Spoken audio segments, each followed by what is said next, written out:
Hey everyone, we're here at Source Comics and Games in Roseville, Minnesota for a new episode of Comics on the Road. We're gonna have a $20 budget and 10 minutes to see what we can get. Let's go inside. All right, here we are inside. This is a really big shop. One of the biggest spaces we've seen on this series, I think. So we might not have time to cover everything, but let's get started. Time starts now. Looks like new issues are over here, as well as like a bunch of bag and boarded issues.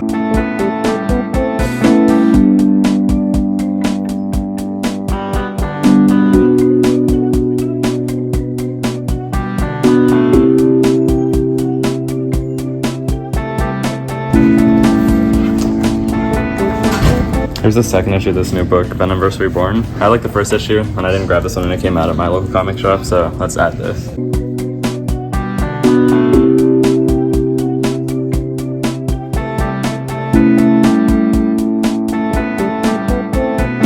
They have a really wide variety of publishers. Like, I've never seen anything from American Mythology Productions before. Super good selection.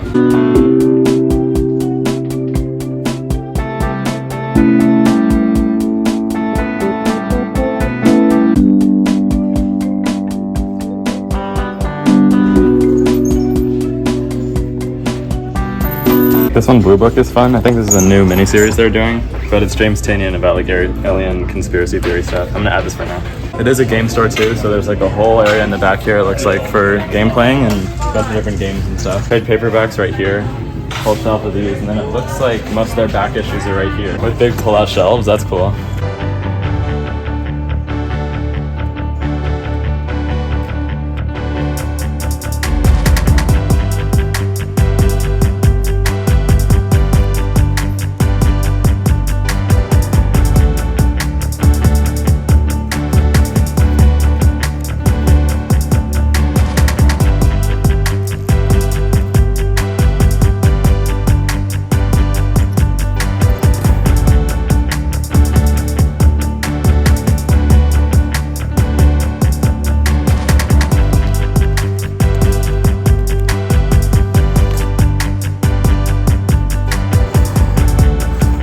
Good manga section here, which I won't focus on too long because I just don't know my stuff, but that's pretty cool.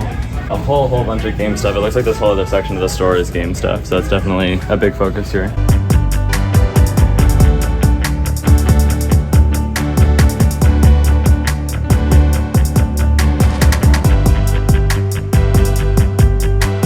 I'm not sure if these are produced by the shop, but it looks like some kind of local zines maybe?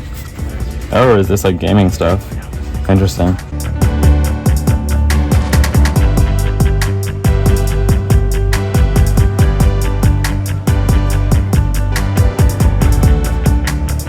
Five, four, three, two, one.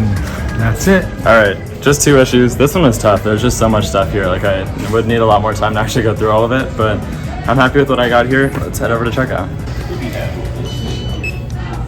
$10.97. Thank you. You have a bag for everything? No. All right, here you go. Thank you. Hope you have a good day. You too. All right, well, that was Source Comics and Games. I hope you guys enjoyed getting a good look at that shop. I could have spent so much longer there. The 10-minute time limit definitely held me back because they just had so many different shelves of gaming stuff, a lot of comics I didn't get to, and those pull-out shelves that I thought were really cool. Before I actually show you guys what I picked up today, though, I want to give you guys a word from our sponsor, Collectionary. Collectionary is a freemium collection app where you can log your comic book collection using a few of their different features that are really convenient to be able to keep track of the issues you're picking up. A couple of my personal favorites are their Seeker feature and their Cover Search feature. With Cover Search, you can actually use your phone camera to scan the cover of a comic book, and then from there you can get information on the creators, information on character appearances and things like that, and either add it to your collection, add it to your want list, as well as the other features available for single issues. There's also the Seeker feature, which you can actually use to figure out which issues you want. It allows you to see when a new book that you've been wanting goes up on eBay at a certain grade that you want and everything. So there's different ways that you can filter it to really appease what you're looking for specifically and cater to your comic collection. I came across this sponsorship pretty organically. One of the guys at Collectionary, Steven, actually goes to my local comic shop where I work. I'm going to leave the link to Collectionary down in the description below, so make sure to give that a try when you're done with this video and see what you think of Collectionary. But now let's get on to the single issues that I picked up at Source Comics and Games. I only got 2 issues. They're both actually new. I think both of these came out within the last couple of weeks. Usually I try to get something older also, but I just didn't have enough time to sort through all of those huge huge pull-out, bins of back issues. Like I said, I would have spent a lot more time there if I could have. But we'll start with Venomverse Reborn. This is number 2 of this series. This one isn't on my pull list back home, so I figured I'd pick it up here because I actually did like the first issue. That Extreme Venomverse miniseries they did before the whole Death of the Venomverse event that happened recently wasn't my favorite, so I wasn't expecting anything too crazy out of this, but those first couple short stories they had in the first issue I actually ended up really liking. This one I wanted to pick up specifically because it has a Venomverse The End story in the back of it, which is this series that, or I guess a one-shot that came out a couple of years ago that was called Venom The End that I really liked, where it's like this galaxy-spanning, like, super long timeline type thing where the Venom symbiote like takes over the universe across a really long period of time. Here's one of the pages from that story. So I'm looking forward to that one. But yeah, Venomverse Reborn, the first issue was really fun, so I thought I'd give that one another try. Next up, this one was a little bit random, but Blue Book 1947 is the name of this one. This is number 1. They did a whole Blue Book miniseries that already ended, I want to say like a year ago at this point. The reason I picked this one up though is because it's James Tynion, one of my favorite writers, one of everyone's favorite writers at this point. Since it's from Dark Horse Comics, I think that means that it's a reprint of one of his Substack comics that he publishes online originally. It's with Michael Oeming though, one of the most famous comic artists of all time who worked with Brian Michael Bendis on Powers and a bunch of other stuff. And from what I know, I think I did read the first issue of the original Blue Book miniseries. It's just retellings of like alien conspiracy theory stories from the perspectives of the people who actually told these stories. So I'm not sure whether James Tynion is actually rewriting their own words or just using exactly what they wrote and then giving Michael Oeming, prompts for what he should draw.